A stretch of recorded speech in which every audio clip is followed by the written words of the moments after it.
High বন্ধুরা, আমি শুভ্রা আবার চলে এসেছি শরৎচন্দ্র চট্টোপাধ্যায়ের অনুপমার প্রেম দ্বিতীয় পরিচ্ছেদ। ভালোবাসার ফল।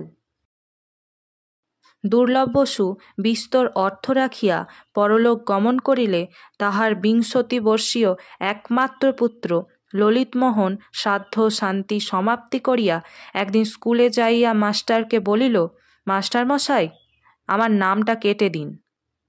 কেন বাপু? মিথ্যে পড়ে শুনে কি হবে? যে জন্য পড়াশুনো তা আমার বিস্তর আছে। বাবা আমার জন্যে অনেক পড়ে রেখে গিয়েছেন। মাস্টার চক্ষু টিপিয়া অল্প হাসিয়া বলিল, তবে আর ভাবনা কি, এইবার চড়ে খাওগে। এইখানেই ললিতমোহনের বিদ্যাভাস ইতি হইল। ললিতমোহনের কাঁচা বয়স, তাহাতে বিস্তর অর্থ, কাজেই স্কুল ছাড়িবা মাত্র বিস্তর বন্ধুও জুটিয়া গেল। ক্রমে তামাক, সিদ্ধি, গাঁজা, মদ, গায়ক গায়িকা ইত্যাদি একটির পর একটি করিয়া ললিতমোহনের বৈঠকখানা পূর্ণ করিল। এদিকে পিতৃসঞ্চিত অর্থরাশিও জলবৎ ঢেউ খেলিয়া তরতর করিয়া সাগরাভিমুখে ছুটিয়া চলিতে লাগিল। তাহার জননী কাঁদিয়া কাটিয়া অনেক বুঝাইলেন, অনেক বলিলেন, কিন্তু সে তাহাতে কর্ণপাতও করিল না। একদিন ঘূর্ণিত লোচনে মাতৃসন্নিধানে আসিয়া বলিল, মা, এখনই আমাকে ৫০ টাকা দাও। মা বলিলেন, একটি পয়সাও আমার নেই। ললিতমোহন দ্বিতীয় বাক্যব্যয় না করিয়া একটা কুড়ুল লইয়া জননীর হাত বাক্স চিরিয়া ফেলিয়া ৫০ টাকা লইয়া প্রস্থান করিল। তিনি দাঁড়াইয়া সমস্ত দেখিলেন, কিন্তু কিছুই বলিলেন না। পরদিন পুত্রের হস্তে লোহার সিন্দুকের চাবি দিয়া বলিলেন, বাবা, এই লোহার সিন্দুকের চাবি নাও, তোমার বাপের টাকা যেমন ইচ্ছা খরচ করো, আর আমি বাধা দিতে আসব না। কিন্তু ঈশ্বরের কাছে প্রার্থনা করি যেন আমি গেলে তোমার চোখ ফোটে। ললিত বিস্মিত হইয়া বলিল, কোথায় যাবে? তা জানি নে। আত্মঘাতী হলে কোথায় যেতে হয় তা কেউ জানে না, তবে শুনেছি সদ্গতি হয় না। তা কি করব বলো? আমার যেমন কপাল। আত্মঘাতী হবে? না হলে আর উপায় কি? তোমাকে পেটে ধরে আমার সব সুখী হলো। এখন নিত্যি নিত্যি তোমার লাথি ঝাঁটা খাওয়ার চেয়ে যমদূতের আগুন কুণ্ডই ভালো। ললিতমোহন জননীকে চিনিত। সে বিলক্ষণ জানিত যে তাহার জননী মিথ্যা ভয় দেখাইবার লোক নহেন। তখন কাঁদিয়া ভূমে লুটাইয়া পা জড়াইয়া ধরিয়া বলিল, মা, তুমি আমাকে মাপ করো। এমন কাজ আর কখনো করব না। তুমি থাকো, তুমি যেও না। জননী রুক্ষভাবে বলিলেন, তাও কি হয়? তোমার বন্ধু বান্ধব তারা সব যাবে কোথায়? আমি কাউকে চাইনে। আমি টাকা কড়ি বন্ধু বান্ধব কিছুই চাইনে। শুধু তুমি থাকো। তোমার কোথায় বিশ্বাস কি? কেন মা, আমি তোমার মন্দ সন্তান তা বলে অবিশ্বাসের কাজ কি কখনো করেছি?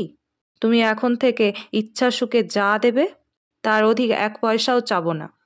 ইচ্ছা সুখে তোমাকে ১ পয়সাও দিতে ইচ্ছে হয় না, কেননা এই ১ বৎসর ১.৫ বৎসরের মধ্যে তুমি যত টাকা উড়িয়েছ তার অর্ধেকও কখনো তোমার জীবনে উপার্জন করিতে পারবে না।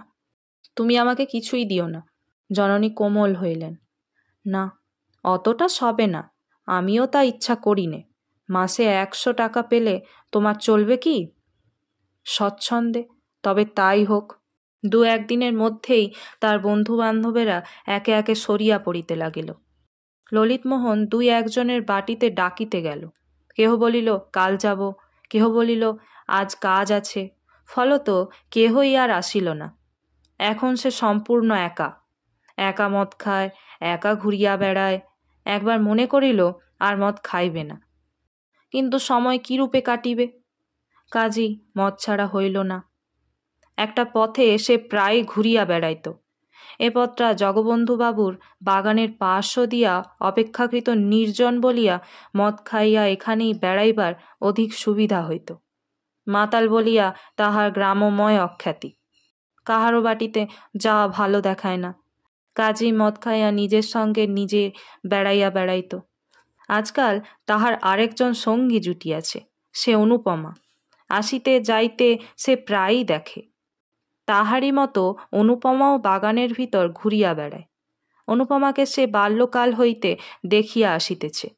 কিন্তু আজকাল তাহাতে যেন একটু নতুনত্ব দেখিতে পায়।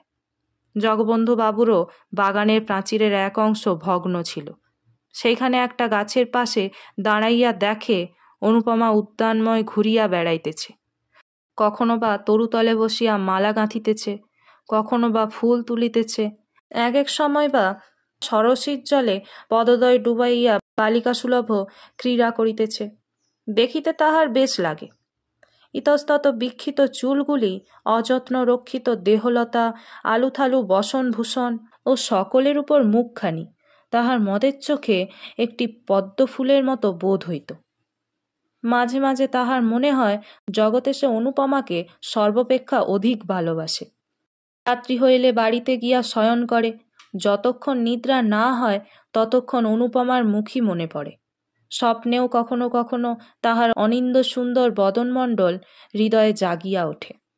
এমনই করিয়া কত দিন যায়। জগবন্ধুবাবুর উদ্যানের সেই ভগ্ন অংশটিতে বৈকাল হইতে বসিয়া থাকা আজকাল তাহার নিত্যকর্ম হইয়া দাঁড়াইয়াছে। সে বালক নহে, অল্পদিনেই বুঝিতে পারিল যে অনুপমাকে বাস্তবিকই অতিশয় অধিক রকম ভালোবাসিয়া ফেলিয়াছে, কিন্তু এরূপ ভালোবাসায় লাভ নাই। সে জানিত সে মাতাল, সে অপদার্থ, মূর্খ, সে সকলে ঘৃণিত জীব। অনুপমার কিছুতেই যোগ্য পাত্র নহে। শত চেষ্টাতেও তাহাকে পাওয়া সম্ভব নয়। তবে আর এমন করিয়া মন খারাপ করিয়া লাভ কি? কাল হইতে আর আসিবে না। কিন্তু থাকিতে পারিত না। সূর্য অস্তগত হইলে সে মদটুকু খাইয়া সেই ভাঙা পাঁচিলটির উপর আসিয়া বসিত। তবে ভিতরে একটা কথা আছে, কাহাকেও ভালোবাসিলে মনে হয় সেও বুঝি আমাকে ভালোবাসে। আমাকে কেন বাসিবে না? অবশ্য একথা প্রতিপন্ন করা যায় না। একদিন ললিতমোহন প্রাচীরে উঠিয়াছে, এমন সময় চন্দ্রবাবুর চোখে পড়িল। চন্দ্রবাবু দারোয়ানকে হাঁকিয়া বলিলেন, কোপাক্রো। দারোয়ান প্রথমে বুঝিতে পারিল না কাহাকে ধরিতে হইবে। পরে যখন বুঝিল ললিতবাবুকে, তখন সেলাম করিয়া 3 হাত পিছাইয়া দাঁড়াইল। চন্দ্রবাবু পুনরায় চিৎকার করিয়া বলিলেন, কো পাকড়োকে থানা মে দেও। দারোয়ান আধা বাংলা আধা হিন্দিতে বলিল, নাহি নাহি, আমি নাহি পারবে বাবু। ললিতমোহন ততক্ষণে ধীরে ধীরে প্রাচীর টপকাইয়া প্রস্থান করিল। সে চলিয়া যাইলে চন্দ্রবাবু বলিলেন, কাহে নাহি পাকড়া? দারোয়ান চুপ করিয়া রহিল। একজন মালি ললিতকে বিলক্ষণ চিনিত। সে বলিল, ও বেটা ভোজপুরির সাধ্য কি ললিতবাবুকে ধরে? ওর মতো 4টে দারোয়ানের মাথা ওর এক ঘুষিতে ভেঙে যায়। দারোয়ানও তাহা অস্বীকার করিল না, বলিল, বাবু নকরি করনে আয়া না জান দেনে আয়া? চন্দ্রবাবু কিন্তু ছাড়িবার পাত্র নহে। তিনি ললিতের উপর পূর্ব হইতেই বিলক্ষণ চটা ছিলেন। এখন সময় পাইয়া সাক্ষী জুটাইয়া অনধিকার প্রবেশ এবং আরও কত কি অপরাধে আদালতে নালিশ করিলেন। জগবন্ধুবাবু এবং তাহার স্ত্রী উভয়েই মকদ্দমা করিতে নিষেধ করিলেন, কিন্তু চন্দ্রনাথ কিছুতেই শুনিলেন না। বিশেষ মর্মপীড়িতা অনুপমা জিদ করিয়া বলিল যে পাপীকে শাস্তি না দিলে তাহার মন কিছুতেই সুস্থির হইবে না। ইন্সপেক্টর বাটিতে আসিয়া অনুপমার এজাহার লইল। অনুপমা সমস্তই ঠিকঠাক বলিল। শেষে এমন দাঁড়াইল যে ললিতের জননী বিস্তর অর্থ ব্যয় করিয়াও পুত্রকে কিছুতেই বাঁচাইতে পারিলেন না। 3 বৎসর ললিতমোহনের সশ্রম কারাবাসের আদেশ হইয়া গেল। বিয়ে পরীক্ষার ফল বাহির হইয়াছে।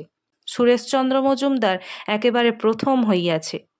গ্রামময় সুখ্যাতির একটা রই রই শব্দ পড়িয়া গিয়াছে। অনুপমার জননীর আনন্দের সীমা নাই।